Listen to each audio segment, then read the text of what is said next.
ایک دن باغ میں ایک لمبا تڑنگا عمر رسیدہ شخص آیا اور مجھے گھورنے لگا اور پھر چشموں کی طرف چلا گیا۔ تقریباً 3 بجے شب وہ دوبارہ آیا۔ اندھیرے میں اس کی آنکھیں آگ کے انگاروں کی طرح چمک رہی تھیں۔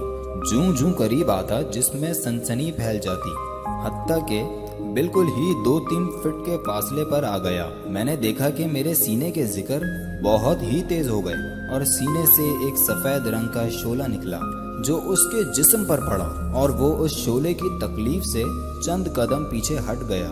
اب اس نے پتھر اٹھا کر مجھے مارنے شروع کر دیے۔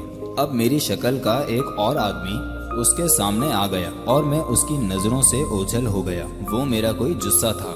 وہ آدمی کچھ پڑھ کر جثے پر پھونکتا تو آنکھ کے شعلے نکلتے، جثے کو تکلیف ہوتی، اور جثہ کچھ پڑھ کر اس پر پھونکتا تو اس کو تکلیف ہوتی۔ تقریباً آدھا گھنٹہ ایسا ہوتا رہا اور پھر اس کے منہ سے لگاتار آگ نکلنا شروع ہو گئی اور جثہ فوراً کھجور کے درخت پر پرندے کی طرح اڑ کر بیٹھ گیا۔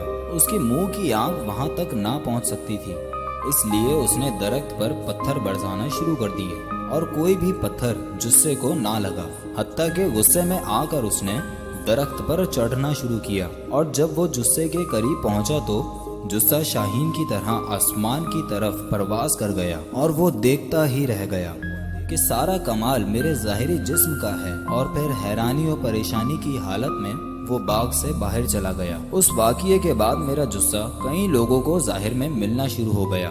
لوگ مجھے 7 دیکھتے، جب لال باغ آتے تو یہاں بھی موجود پاتے، اور پھر میری شکل کے 9 انسان ظاہر ہوئے۔ جب ذکر کرتا ہلکا بنا کر بیٹھ جاتے، اور جب نماز پڑھتا تو مقتدی بن جاتے۔ جب میں سوتا میری حفاظت کرتے اور نماز کے لیے جگہ دیتے۔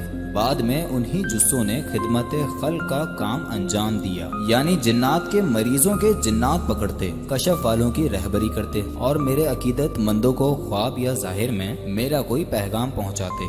جن لوگوں کا اس میں ذات کا ذکر دیا جاتا ان کی دل کی دھڑکن کے ساتھ اللہ اللہ ملانے کی کوشش کرتے۔ اس طرح ہزاروں کے قلب اس میں ذات سے منور ہوئے۔